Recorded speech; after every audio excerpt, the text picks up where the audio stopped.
ਸਤਿ ਸ਼੍ਰੀ ਅਕਾਲ ਸਾਰਿਆਂ ਨੂੰ। ਸਵਾਗਤ ਹੈ ਸਾਰਿਆਂ ਦਾ ਐਸਐਸਸੀ ਰੇਲਵੇਜ਼ ਪੰਜਾਬ ਅੱਡਾ 24/7 ਦੇ ਅਫੀਸ਼ੀਅਲ YouTube ਚੈਨਲ ਤੇ।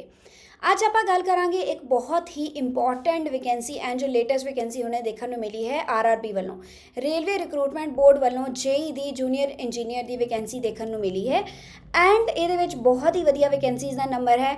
3000 ਪਲੱਸ ਵੈਕੈਂਸੀ ਹੈ। ਅਗਰ ਮੈਂ ਐਗਜ਼ੈਕਟ ਵੈਕੈਂਸੀਜ਼ ਦੀ ਗੱਲ ਕਰਾਂ ਤਾਂ 3993 ਟੋਟਲ ਨੰਬਰ ਆਫ ਵੈਕੈਂਸੀਆਂ ਨੇ ਇਸ ਪੋਜੀਸ਼ਨ ਤੇ। ਹੁਣ ਅੱਜ ਆਪਾਂ ਗੱਲ ਕਰਾਂਗੇ ਇਹਦੀ ਏਜ ਐਲੀਜੀਬਿਲਿਟੀ ਕ੍ਰਾਈਟੀਰੀਆ ਦੀ, ਐਗਜ਼ਾਮ ਪੈਟਰਨ ਕੀ ਰਹੇਗਾ ਐਂਡ ਕਿਹੜੇ ਇਹਦੇ ਵਿੱਚ ਐਸਪੀਰੈਂਟਸ ਐਲੀਜੀਬਲ ਨੇ ਐਗਜ਼ਾਮ ਦੇ ਲਈ। ਸੋ ਫਸਟ ਆਫ ਆਲ ਅਗਰ ਮੈਂ ਇਸ ਦੀ ਫਾਰਮ ਫਿਲਿੰਗ ਦੀ ਗੱਲ ਕਰਾਂ ਤਾਂ ਫਾਰਮ ਫਿਲਿੰਗ ਇਹਦੀ ਕੱਲ੍ਹ ਤੋਂ ਸਟਾਰਟ ਹੈ, that is 14th of August।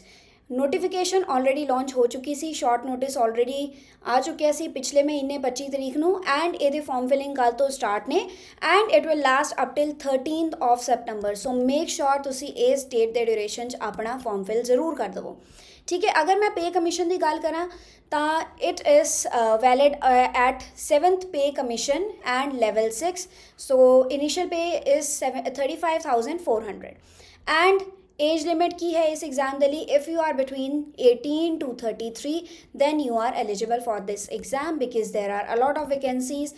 3993 total vacancies the number ਹੈ ਐਂਡ ਕਾਫੀ ਸਾਰੇ ਕੁਐਸਚਨ ਹੋਣਗੇ ਕਿ ਐਗਜ਼ਾਮ ਪੈਟਰਨ ਇਹਦਾ ਕੀ ਰਹੇਗਾ, ਕੀ ਤਿਆਰ ਕਰਨਾ ਪਏਗਾ, ਕਿਹੜੇ ਸਬਜੈਕਟਸ ਤੇ ਫੋਕਸ ਕਰਨਾ ਪਏਗਾ। So we will talk about that also and ਇਹਦੇ ਵਿੱਚ ਕੁਛ ਮਤਲਬ ਮੈਡੀਕਲ ਸਟੈਂਡਰਡਸ ਵੀ ਰਿਕੁਆਇਰਡ ਹੈ, we will come to that point.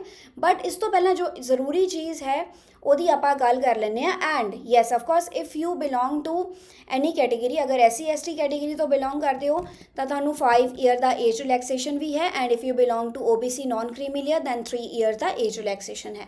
Otherwise the age limit is between 18 to 33, right. And apart from that exam fees की रहेगी for all the candidate except categorized, exam fees रहेगी 500 rupees and for other candidates like SC/ST, ex-servicemen, PWBD, female, for them the fees will be 250 rupees।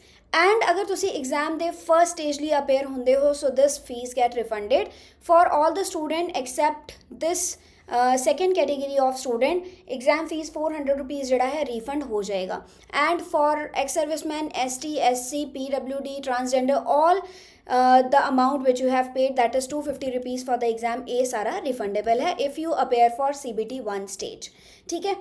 इस तो इलावा अगर मैं exam दे pattern की गल करा तो ओके लैट्स के first go to exam pattern because काफ़ी लंबी नोटिफिकेशन है, काफ़ी माइनर डिटेल भी ये मैंशन ने। Okay so this is the exam pattern. दो लैवल होंगे CBT 1, CBT 2। सो CBT 1 ਦੇ ਵਿੱਚ ਸਾਨੂੰ ਦੇਖਣ ਨੂੰ ਮਿਲੇਗਾ mathematics, general intelligence and reasoning, general awareness and general science. ਹੁਣ ਮੈਥਸ ਦੇ ਵਿੱਚ ਕਿਹੜੇ ਟੌਪਿਕਸ ਨੇ ਦੈਟ ਯੂ ਕੈਨ ਸੀ ਕਿ ਕਿਹੜੇ ਟੌਪਿਕਸ ਮੈਥਸ ਦੇ ਵਿੱਚ ਆਉਣਗੇ CBT 1 ਦੇ ਵਿੱਚ। ਐਂਡ जनरल इंटैलीजेंस कह लो ਜਾਂ रीजनिंग कह लो, कोडिंग डिकोडिंग हो गया एंड वेन डायग्राम के क्वेश्चन हो गए, एनालिटिकल रीजनिंग हो गया, स्टेटमेंट आर्ग्यूमेंट्स के question. So this is the syllabus भी प्रॉपरली दिता होया है कि की पूछा जाएगा। जनरल अवेयरनेस के विच करंट अफेयर्स ऑफकोर्स पूछे जाएंगे, culture and history, Indian polity, constitution, ये सारिया चीज़ां ये पूछिया जानिया। एंड अगर मैं साइंस की गल करा so no need to worry, science जी है up till 10th level CBSE standard के अकॉर्डिंग ही आएगी, बहुत ज़्यादा डिटेल एडवांस नहीं आएगी। सो डरन की जरूरत नहीं बिकॉज 10th तक तो जनरल साइंस सारिया ने पढ़ी होंगी है, life science and general science जी होंगी है। So that will be asked, ठीक है। हुण मैं अगर एग्जाम के नंबर ऑफ क्वेश्चनस की गल करा and marks for each section so की रहेंगे। मैथ्स के number of questions will be 30 and 30 marks each. Reasoning 25 question 25 marks, general awareness 15 question 15 number दे and general science 30 question 30 number दे। So total कुल मिला के हो गया 100 question and 100 number and time duration allotted to you will be 90 minutes, ठीक है। And of course there is negative marking, so guess working का कोई नहीं होना चाहिए। You have to be very careful, proper तरीके नाल तैयारी करके जाना है because there is 1/3 marking for CBT 1 and CBT 2 also, ठीक है।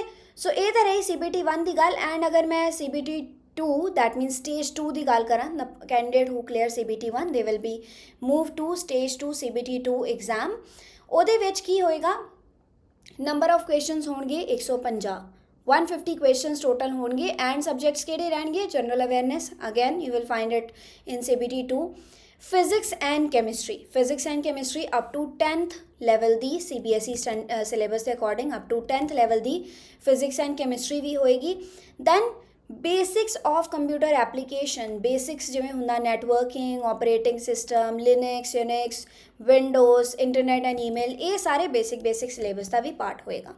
ਫਿਰ basic environment and pollution control and then technical ability ਦਾ ਇੱਕ ਅਲੱਗ ਤੋਂ ਹੋਏਗਾ।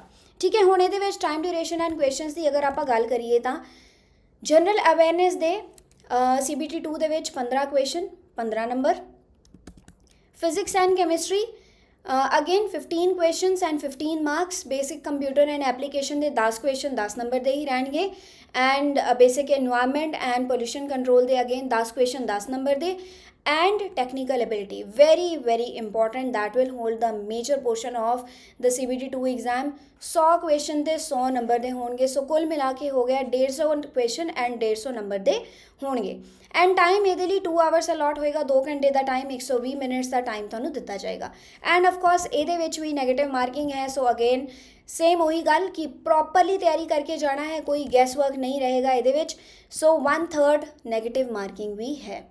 ਸੋ form filling students already start ਹੋ ਜਾਏਗੀ ਕੱਲ੍ਹ ਤੋਂ ਐਂਡ ਯੂ ਕੈਨ ਸੀ ਕਿ ਕਿਹੜੇ ਇਹਦੇ ਵਿੱਚ ਡੋਮੇਨਸ ਲਈ ਤੁਸੀਂ ਐਲੀਜੀਬਲ ਹੋ। If you have done 3 year diploma in engineering ਜਾਂ ਬੈਚਲਰਸ ਡਿਗਰੀ ਹੈ ਤੁਹਾਡੇ ਕੋਲ ਇੰਜੀਨੀਅਰਿੰਗ ਦੀ, ਟੈਕਨੋਲੋਜੀ ਦੀ, so you are eligible for this vacancy. ਠੀਕ ਹੈ, ਬਾਕੀ ਤੁਸੀਂ ਇੱਕ ਵਾਰ ਦੇਖ ਸਕਦੇ ਹੋ mechanical engineering, production, automobile, manufacturing, ਹਰ ਇੱਕ ਤਰ੍ਹਾਂ ਦੀ ਇੰਜੀਨੀਅਰਿੰਗ ਕਿਹੜੀ ਕੈਟੇਗਰੀ ਆਫ ਐਗਜ਼ਾਮ ਗਰੁੱਪ ਦੇ ਵਿੱਚ ਬਿਲੋਂਗ ਕਰਦੀ ਹੈ, that is given in detail vacancy. ਠੀਕ ਹੈ, so that is all about RRB JEE vacancy. ਕਾਫੀ ਬੱਚੇ ਇਹਦਾ ਵੇਟ ਕਰਦੇ ਨੇ, ਸਪੈਸ਼ਲੀ ਟੈਕਨੀਕਲ ਬੈਕਗਰਾਊਂਡ ਦੇ ਕਿ ਕਦੋਂ ਵੈਕੈਂਸੀ ਆਏ, ਕਦੋਂ ਫਾਰਮ ਫਿਲ ਕਰੀਏ and we see our name in the merit list. So hopefully you all do well and prepare well, all the best for your exam।